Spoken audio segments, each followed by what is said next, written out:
स्वः तत्सवितुर्वरेण्यं भर्गो देवस्य धीमहि धियो यो नः प्रचोदयात्।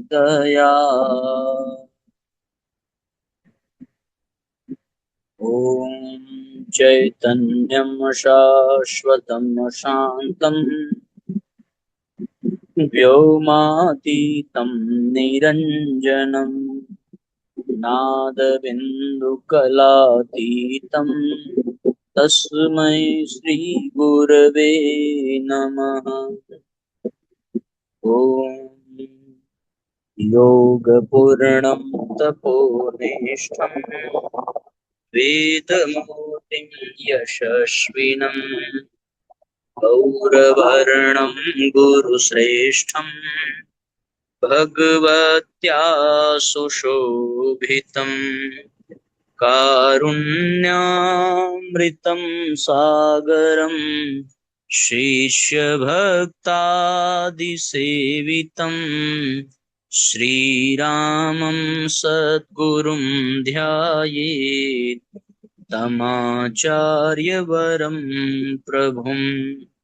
ॐ सद्गुरुचरणकमले वन्दे भगवतीं देवीं श्रीरामचन्द्रपादपद्मे तयोर्दशा प्रणमामि। परम पूज्य देव प्रबंधित जी के दिव्य संरक्षण में विराजमान ऑनलाइन दैनिक स्वाध्याय के आज के सत्र में आप सभी आत्मीय बंधुओं का बहुत बहुत स्वागत, बहुत बहुत अभिनंदन है साथियों। आइए भावपूर्वक आज के सत्र का सभी प्रारंभ करते हैं।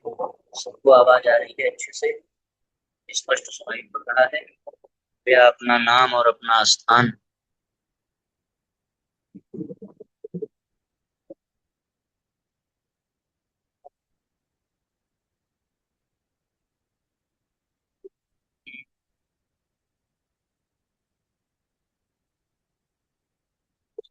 चरण कमले देवी श्री रामनिज जगद्गुरु पाद पद्मे तयोः श्रुत्वा प्रणमामि मुहुर्मुहुः। परम पूज्य गुरुदेव परम वंदनीय माता जी के दिव्य संरक्षण में विराजमान ऑनलाइन दैनिक स्वाध्याय के आज के सत्र में आप सभी आत्मीय बंधुओं का बहुत बहुत स्वागत, अभिनंदन है साथियों। आइए भावपूर्वक आज के सत्र का हम सभी शुभारंभ करते हैं। सभी परिजन शीघ्रता पूर्वक जुड़ें और अधिक से अधिक आज के लिंक को शेयर करें। सबको आवाज आ रही है? एक बार बता दें। अपना नाम और अपना स्थान अवश्य लिखेंगे। 9वें अध्याय का हम सभी स्वाध्याय कर रहे हैं भगवत गीता का। आज 32वां श्लोक साथियों हम लोग पढ़ेंगे। 32वां श्लोक भगवान अर्जुन को बताते हैं कि अर्जुन, मेरा किसी से न तो द्वेष है न मुझे कोई प्रिय है। समोहम सर्वभूतेषु न द्वेष्यो अस्ति न प्रियः। लेकिन जो मेरा भजन करते हैं ये भजन्ति तो माम भक्त्या मयि ते तेषु चाप्यहम्। मयि ते तेषु, वे मुझ में हैं और मैं भी चाप्यहम्, उनमें, ऐसा भगवान ने कहा। उसके बाद भगवान कहते हैं दुराचारी से दुराचारी व्यक्ति भी अगर मेरी शरण में आ जाए, अपि चेत सु दुराचारो भजते माम अनन्य भाग। अनन्य भाव से अगर दुराचारी से दुराचारी व्यक्ति भी मेरा भजन करता है, अपि चेत सु दुराचारो भजन्ते माम अनन्य भाग साधुरेव समन्तव्यः, उसे साधु ही जानना चाहिए, सम्यक व्यवसितो हि सः। क्यों? क्योंकि उसने अपनी बुद्धि को मेरे मार्ग पर चलने के लिए दृढ़ कर लिया, पूर्ण निर्णय कर लिया। सम्यक व्यवसितो ही सह, सम्यक निर्णय कर लिया आत्म कल्याण का, मेरे पथ पर, भगवान के पथ पर चलने का। इसलिए उसे साधुरेव मंतव्य है, उसे साधु ही मानना चाहिए। स्पष्ट हो रहा है? आवाज आ रही है ना? अब 31वें श्लोक में भगवान कहते हैं कि जैसे ही कोई दुराचारी व्यक्ति मेरा भजन करता है और मेरे मार्ग पर चलता है, क्षिप्रम ही धर्मात्मा, वह तुरंत धर्मात्मा बन जाता है। क्षिप्रम, तुरंत, भवति धर्मात्मा, और शश्वत शांति निगच्छति, पूर्ण शांति को प्राप्त हो जाता है। कौन्तेय प्रतिजानीहि न मे भक्तः प्रणश्यति। कौन्तेय प्रतिजानीहि न मे भक्त्यः प्रणश्यति। हे कुंती नंदन, प्रतिज्ञा करो, क्योंकि न मे भक्तः प्रणश्यति, मेरे भक्त का कभी पतन नहीं होता। न मे भक्तः प्रणश्यति। क्षिप्रम भवति धर्मात्मा, शश्वत शाश्वत शश्वत शांतिम निगच्छति।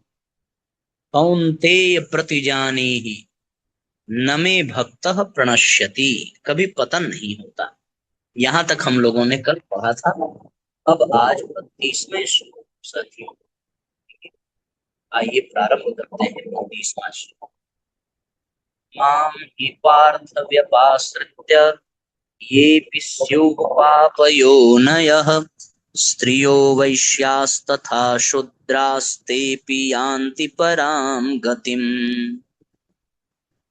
हे पृथानंदन, ये अपि, जो भी, पाप योनयः, पाप योनि वाले, स्युः, हों, तथा जो भी स्त्रियः, स्त्रियां, वैश्याः, वैश्य तथा शूद्राः, शूद्र हों, ते अपि, वे भी, माम व्यपाश्रित्य, सर्वथा मेरे शरण होकर, ही पराम गतिम यान्ति, निस्संदेह परम गति को प्राप्त हो जाते हैं।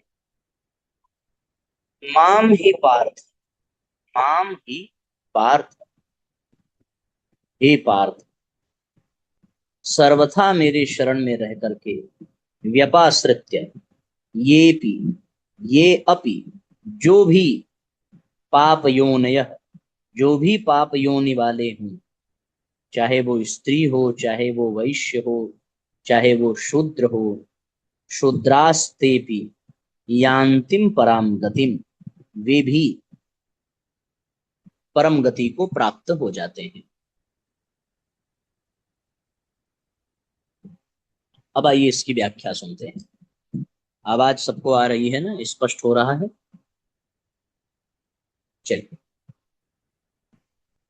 माम ही पार्थ व्यपाश्रित्य ये स्युः पाप योनयः, जिनके इस जन्म में आचरण खराब हैं, अर्थात जो इस जन्म का पापी है, उसको भगवान ने 30वें श्लोक में दुराचारी कहा है। जिसके पूर्व जन्म में आचरण खराब थे, अर्थात जो पूर्व जन्म के पापी हैं और अपने पुराने पापों का फल भोगने के लिए नीच योनियों में पैदा हुए हैं, उनको भगवान ने यहाँ पाप योनि कहा है। यहाँ पाप योनि शब्द ऐसा व्यापक है जिसमें असुर, राक्षस, पशु, पक्षी आदि सभी लिए जा सकते हैं। केवलेन ही भावेन गोप्यो गावो नगा मृगाः, ये अन्ये मूढ़धियो नागाः, सिद्धा मामी युरंजसा। गोपियां, गायें, वृक्ष, पशु, नाग तथा इस प्रकार के और भी मूढ़ बुद्धि प्राणियों ने अनन्य भाव के द्वारा सिद्ध होकर अनायास ही मेरी प्राप्ति कर ली। सब के सब भगवत भक्ति के अधिकारी माने जाते हैं।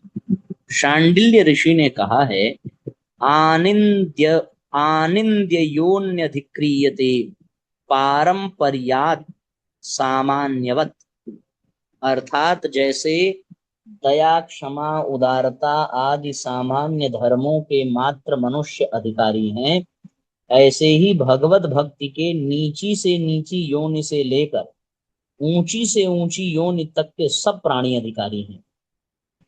इसका कारण यह है कि मात्र जीव भगवान के अंश होने से भगवान की तरफ चलने में, भगवान की भक्ति करने में, भगवान के सम्मुख होने में अनधिकारी नहीं है।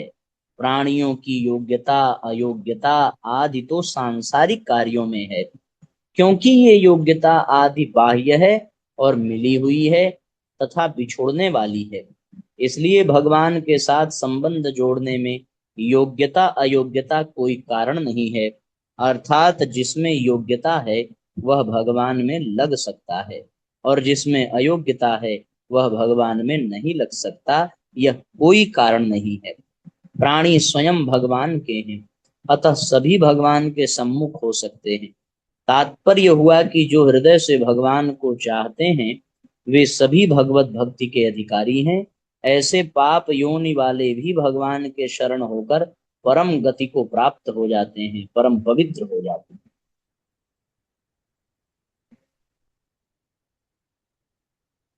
लौकिक दृष्टि से तो आचरण भ्रष्ट होने से अपवित्रता मानी जाती है, पर वास्तव में जो कुछ अपवित्रता आती है वह सब की सब भगवान से विमुख होने से ही आती है।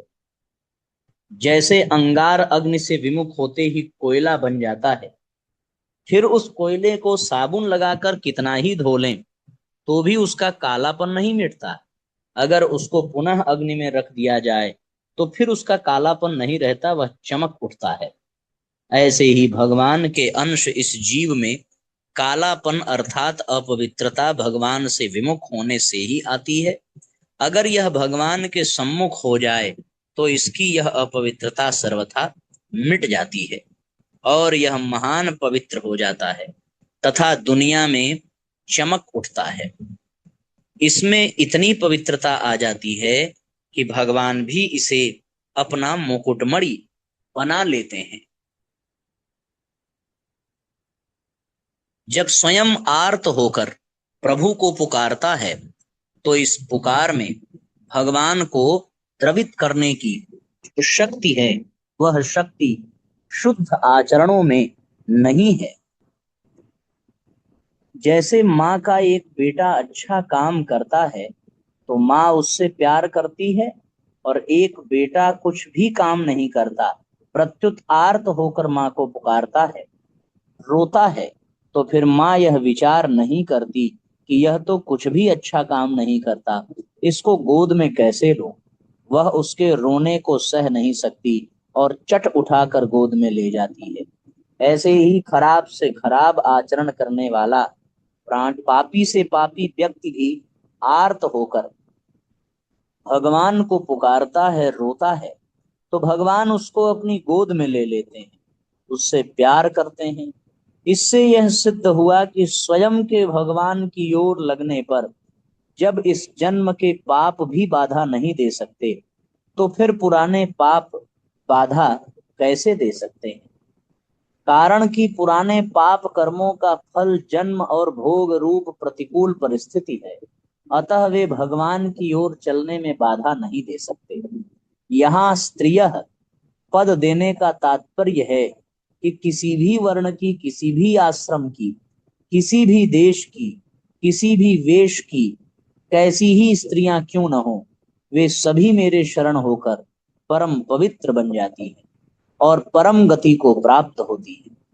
जैसे प्राचीन काल में देवहूति, शबरी, कुंती, द्रौपदी, वज्र व्रज गोपियां आदि और अभी के जमाने में मीरा, करमैती, कर्माबाई, फूलीबाई आदि कई स्त्रियां भगवान की भक्ता हो गई हैं। ऐसे ही वैश्यों में समाधि, तुलाधार आदि और शूद्रों में विदुर, संजय, निषाद राज, गुह आदि कई भगवान के भक्त हुए हैं। तात्पर्य यह हुआ कि पाप योनि स्त्रियां, वैश्य और शूद्र ये सभी भगवान का आश्रय लेकर परम गति को प्राप्त हो जाते हैं। विशेष बात, इस श्लोक में पाप योनयः पद स्वतंत्र रूप से आया है इस पद को स्त्रियों, वैश्यों और शूद्रों का विशेषण नहीं माना जा सकता, क्योंकि ऐसा मानने पर कई बाधाएं आती हैं। स्त्रियां चारों वर्णों की होती हैं। उनमें ब्राह्मणों, क्षत्रिय और वैश्यों की स्त्रियों को अपने अपने पतियों के साथ यज्ञ आदि वैदिक कर्मों में बैठने का अधिकार है।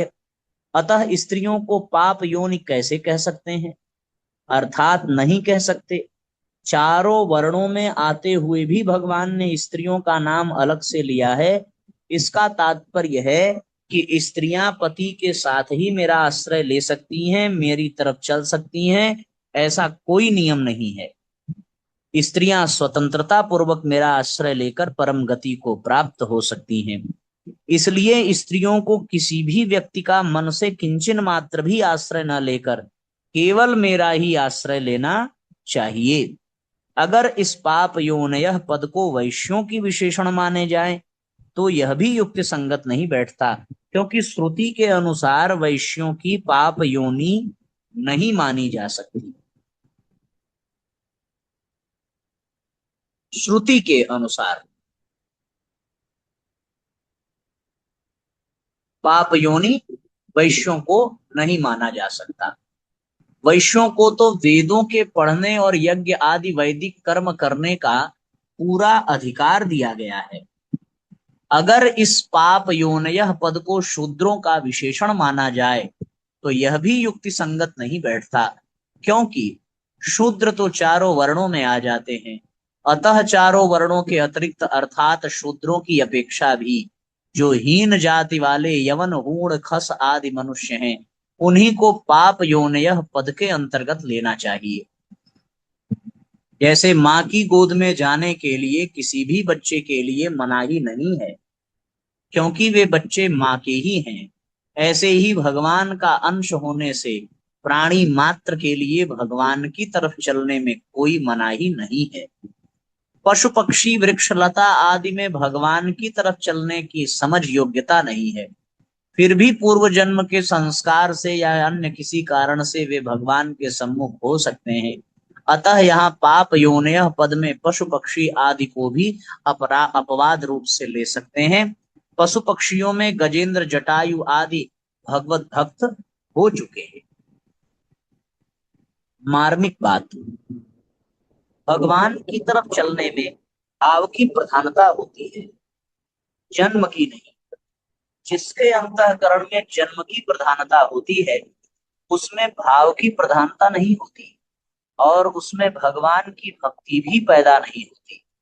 कारण कि जन्म की प्रधानता मानने वाले के अहम में शरीर का संबंध मुख्य रहता है। जो भगवान में नहीं लगने देता, अर्थात शरीर भगवान का भक्त नहीं होता और भक्त शरीर नहीं होता, प्रत्युत स्वयं भक्त होता है।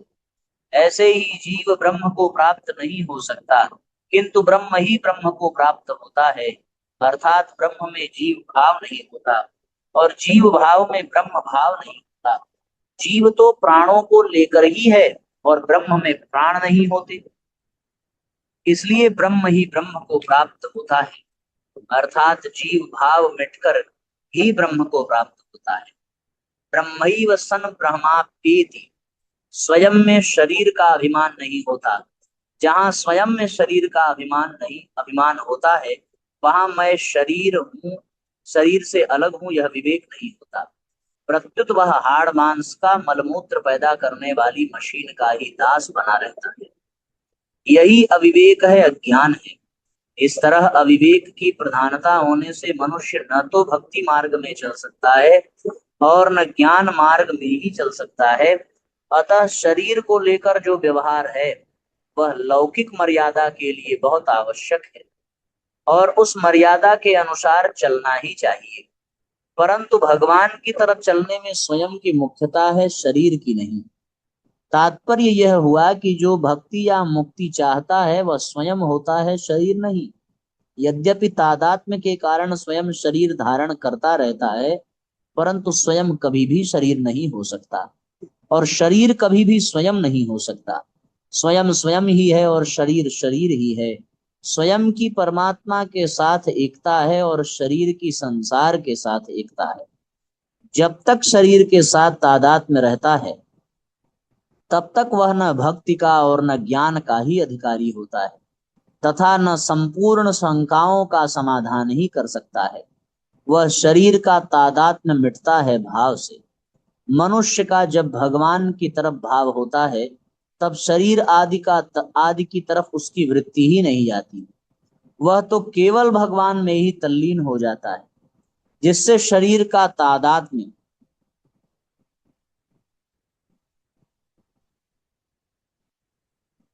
मिट जाता है।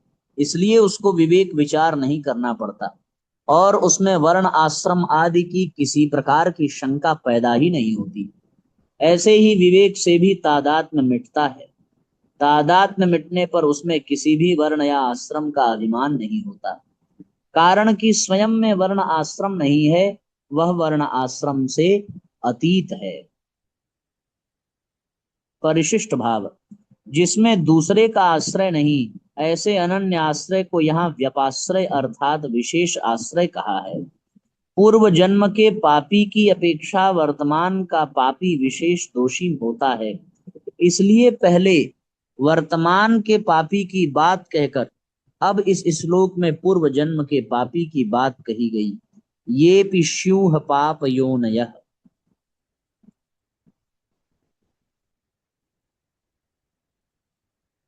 इस तरीके से साथियों, ये आज का 32वां श्लोक पूर्ण हो गया। अब इसको यहीं पर विश्राम देंगे।